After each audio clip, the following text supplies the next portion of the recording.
Do you ever notice students shutting down after a mistake, avoiding anything that feels even a little bit challenging, or getting overwhelmed by something really small, at least to our eyes?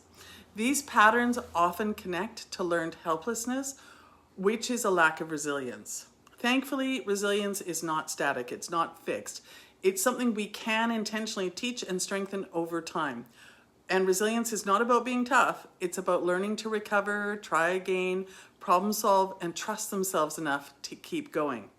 So while we as teachers can't control everything or anything happening at home, we can build a classroom environment that strengthens students from the inside out. So in a little bit, I'm going to share with you 10 ways to help students develop resilience in the classroom. But first, we're going to take a look at what resilience in the classroom looks like when students have it. Students with resilience will try again after making a mistake. When a student checks their work and gives something a go, that resilience in action, a behavior strongly supported by growth mindset and emotional skills research, if you're looking at the research. The next one is they'll speak up after feeling embarrassed. A shy student raising their hand again the next day shows emotional bravery and core SEL competencies at work. How are they able to handle peer conflicts with calm? Students working through disagreements instead of melting down are able to reflect both social awareness and pro-social behaviors linked to resilience. Are they able to stick with a challenging task? When a student keeps experimenting until something works, they're practicing perseverance, a feature of resilience building problem-solving skills. So are they able to adapt to a change in the routine? Managing seating changes, new routines, or a substitute teacher reflects healthy flexibility, supported by research on resilience in school settings. Now, finally, we're going to chat about 10 ways to develop resilience in students, keeping in mind that they're all at their own developmental stage. 1, you're going to encourage problem solving and critical thinking. This is research backed. It gives students time to try ideas, revise them, learn through the process. These small moments build flexible thinking and emotional steadiness, which is supported with research on communication and problem solving skills. 2, you're going to create a supportive and inclusive classroom environment. A positive classroom environment includes warmth, safety, and belonging. This is closely linked to resilience through increased social support. And we all know that we do better as adults even when we feel tied in to our community. 3, you're going to use specific effort-focused feedback.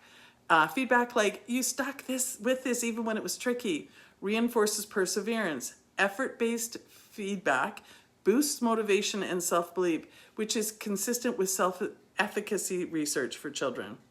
4, you're going to nurture strong relationships. Supportive teacher-student relationships are one of the strongest predictors of resilience. Anne Maston calls this ordinary magic, the power of everyday connection. And that aligns with the number 1 behavioral strategy. 5, you're going to promote self-reflection. Simple routines like journals or Rosethorn Bud help students understand how they can overcome challenges.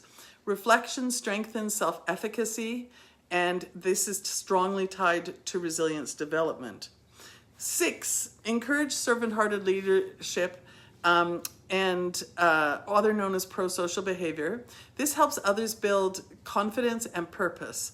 In my classroom, this meant being a reading buddy, offering support during centers, or helping with class materials. And this aligns with research showing that pro-social behaviors contribute to resilience.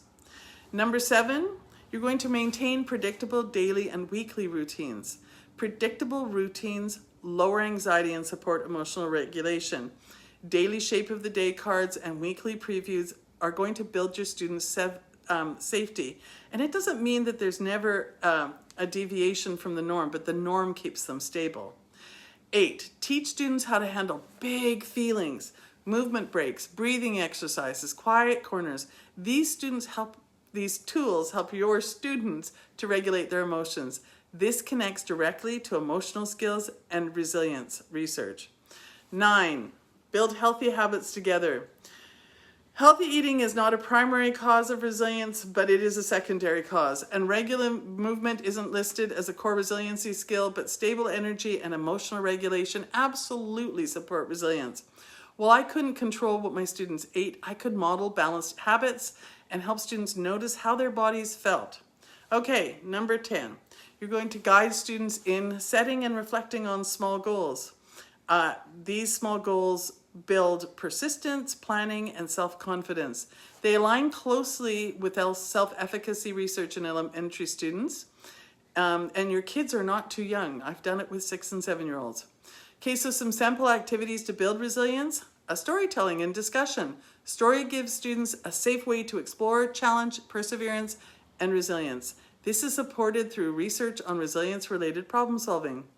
Growth mindset routines. Yet board normalizes struggle and effort, both connected to perseverance and emotional skills research.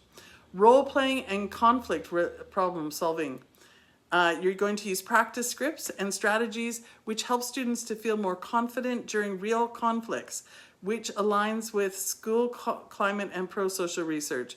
And then there's mindfulness and reset strategies.